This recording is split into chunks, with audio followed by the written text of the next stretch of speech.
From airports to hotels, tips for skipping long lines when you travel.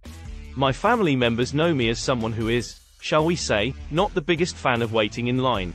My particular affliction makes me less willing to wait in line for a roller coaster, or for an ice cream cone at a popular ice cream spot near home, to my wife's disbelief. As you might expect, then, even as travel has rebounded in a big way this year, it's to my chagrin we've noticed a common trend in recent months: lines. As so many industries struggle to hire enough staff to meet demand, wait times have gone up, from the queue at the restaurant to the customer service desk at the big box retailer. The same is undoubtedly true throughout the travel industry. For that reason, we've compiled a few ways you can save time and avoid the longest lines throughout your trip. The two programs have different benefits. As most frequent travelers are aware, the TSA pre-check line is generally shorter, and often significantly shorter, than the standard Transportation Security Administration line.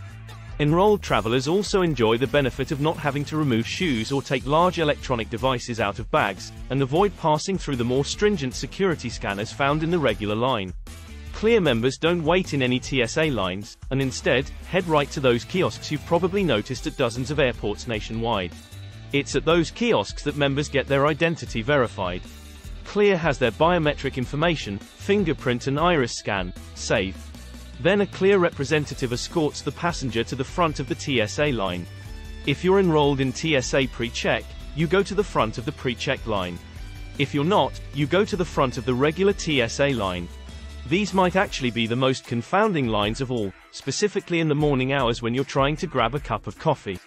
I've had multiple occasions in the last year when I've just had to forego my morning caffeine while traveling simply because I didn't have time to wait in a half-hour line before my flight. Additionally, check your airline's app. It takes a little bit of planning to know when exactly you'll pass through a particular part of the airport, but some quick research and use of your mobile device could be your ticket to a much-needed meal or cup of coffee. Anyone who's rented a car with some regularity knows those airport rental car check-in counters can really back up, and the line doesn't always move especially fast. Before your trip, check the website of your rental car company to see if it offers some sort of skip-the-line option. With Avis, for instance, you can sign up for Preferred status, which is free and available to anyone.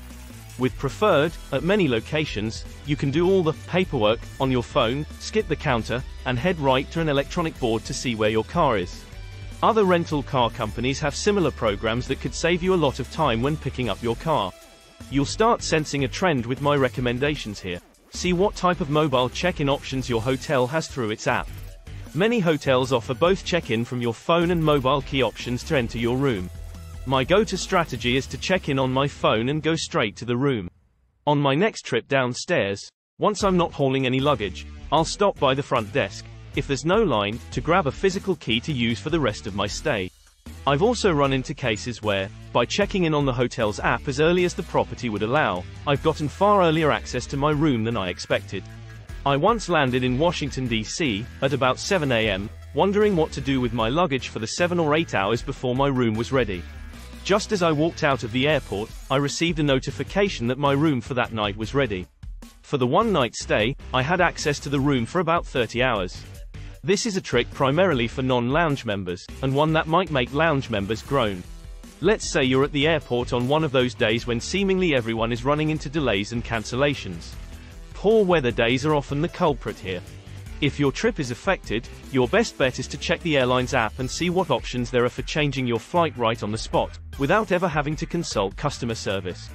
It's on these types of days, though, that the lines at the customer service desks can be so long that you might wait in line a couple of hours before being able to speak with someone. Wait times on the phone can be equally long.